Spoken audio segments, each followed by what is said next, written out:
What's up, YouTube? What up, friends and fam? It's your boy Kenny Lucas back at it with another YouTube video, and this one I'm heated about. I've been heated about this for a while now, ever since I ain't gonna say no names, but ever since the man who's running our country has come to power. It's really concerning that there's no talk about impeaching him when there was more than enough talk about impeaching the last guy. If that doesn't say it all, I don't know what will. Like, I'm just trying to open people's minds up and really let you notice that the reason why we're in an oil crisis right now, that's what this is. It's called an oil crisis. You can look it up in history about the oil crisis before this and before that and what it involved. One of them was 9/11. That was an oil crisis. A lot of y'all are too young to remember that. I know I was. You know what I mean? I didn't really care about the oil prices or the price of gas or anything like that back then. I was in 3rd grade or 4th grade. I forget exactly.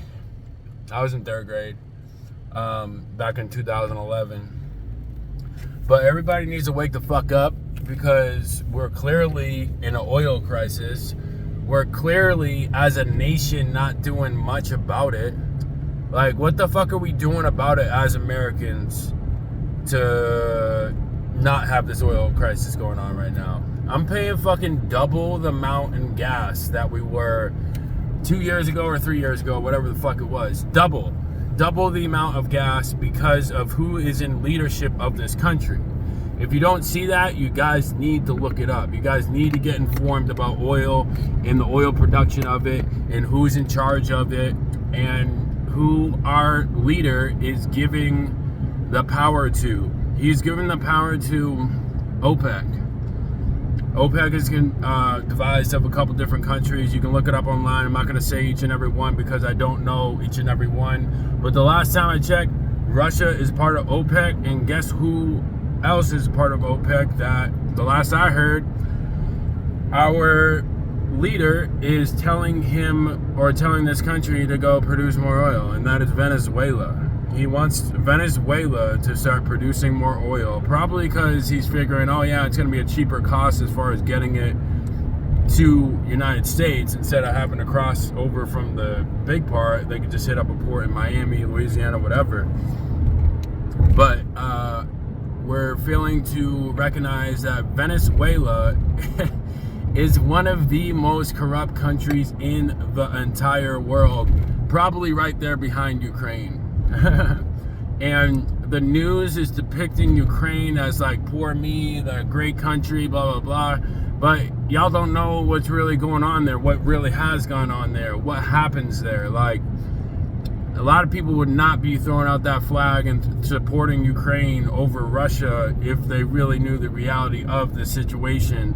And you know, I've gotten some from the source, like from Russians, from Ukrainians type information, not no shit they were telling you to say on the news type shit and paying you off, because that's what's going on in the news. And the people that run the news, I feel like it's mainly Democratic run, if you want to look at it that way, but deeper than that, it's ran by the enemy, which is OPEC, which is China, which is Venezuela, which is everybody who you don't want to really vibe with, because they're selling their product on our commercials, which is controlling our media, and our media is designed to let people know and think a certain way.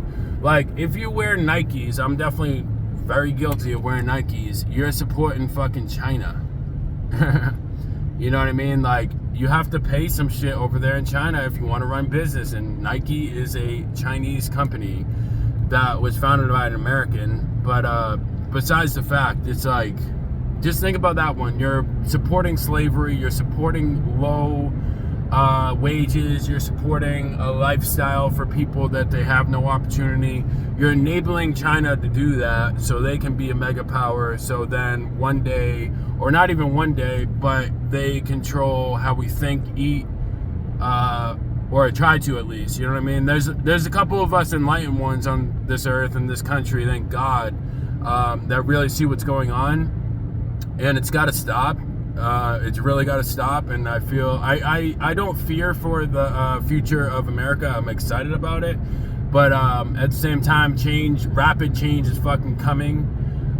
If you don't see it already, the price of oil, the price of gas, the way people are acting right now is insane. Like, I own a tree company, and I have, last year, for example, was my first year in business. I had one customer that didn't pay me the full amount. One customer. He didn't pay me half of what was owed, $750. I was pissed. I didn't go to court about it. I didn't call no collections agency. I just looked at it as a learning lesson. But get this year, second year in business, more experience. I have contracts that I've been using, and I have 3 customers who have not paid me the full amount. One customer owes me $250, one customer owes me $300, and the other customer also owes me $200 over some bullshit.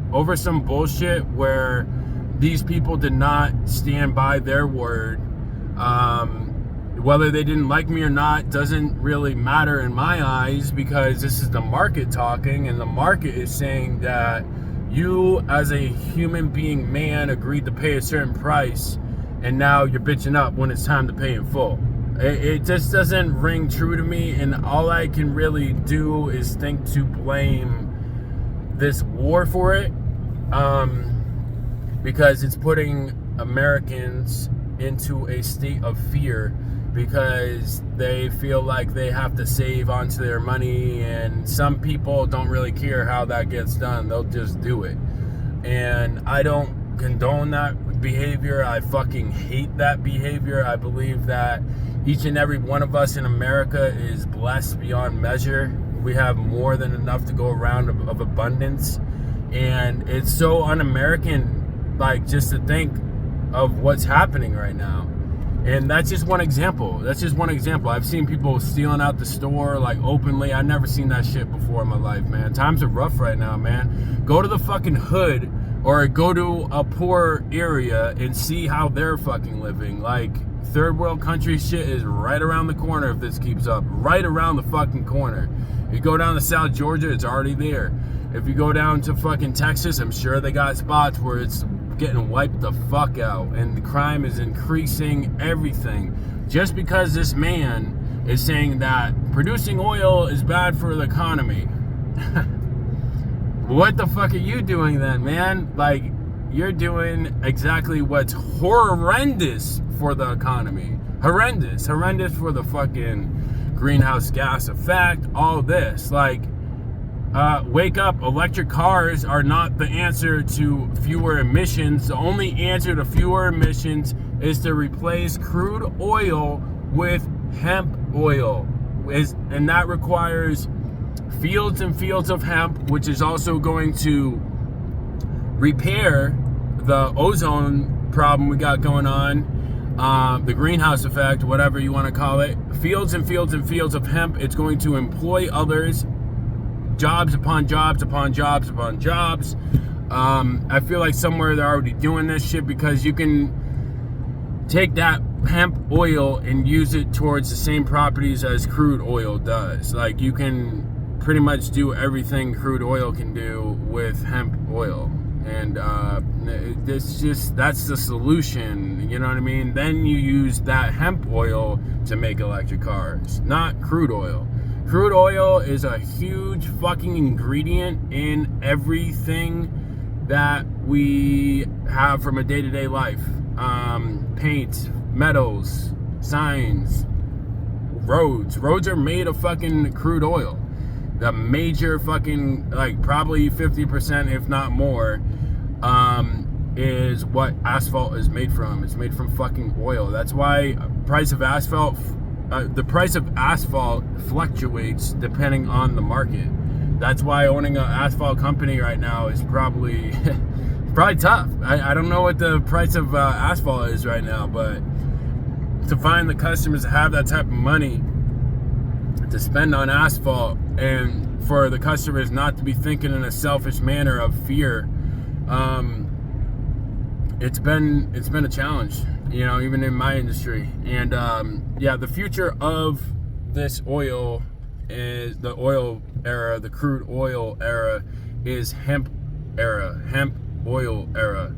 And I don't know if we'll ever see it in our lifetime for sure, but there's major change we're going to see in our lifetime. And just what this man is doing to this country is so sad. It's so sad. And it's like, what's even worse, I believe, is that these people of this country are believing what's going on. Like, they're believing that Ukraine is a good fucking business. They're believing that Biden won the election legally and didn't have anybody tap in and hack into the system. Like, come on, man. Like, wake the fuck up. Like, wake the fuck up, and realize what's going on. Educate others, do your own research, and educate your friends, educate your family that what they're saying on the news about the United States of fucking America and a lot of stuff going on with the oil is very untrue, because they don't show you the fucking facts. You can look up the facts on Google too. They don't hide it from you. You can look up the facts about oil, which they didn't teach me in school. I don't know if they taught you in your school, but not too many people I've known growing up in elementary school, or in high school rather too, even learned about what the fuck oil is. I didn't know what oil was completely, or understood the concept of what oil is, until I moved to North Dakota when I was 24 years old. Then I realized how much we use crude oil for everything. And I came upon, like, I wanted to research it, because I'm just like, why is this going on like this? Like, why do people have wars about oil? It's got to be a little bit more than just the gas in the tank type shit and heating your house. I was like, come on, like, what's really going on? And I found out that plastic is made by oil, paint is made by oil, medication made by oil, major ingredients to make all this shit that runs the economy today. So I hope this video opened your mind up to perspective, you know, change up perspective for a little bit, and keep on praying that they open up that pipeline from Canada to United States, because once that happens, the price of gas goes way the fuck down. But nobody wants to talk about that. Everybody wants to talk about how bad it is for the economy. Open up that pipeline. Now, we're giving all the power to Venezuela. We're giving all the power to fucking Russia. We're giving all the power to China. That's so smart. That's so much smarter than opening up a fucking pipeline from Canada to USA. Like, come on. Like, it's just too easy opening up the pipeline from Canada to USA. And Canada has the second largest reserve of oil patches in the fucking world, behind Venezuela. Venezuela's number one, Canada's number two. Look it up. That shit's real. But yeah, with that, like, comment, share, and subscribe. Hope you guys like content. Peace.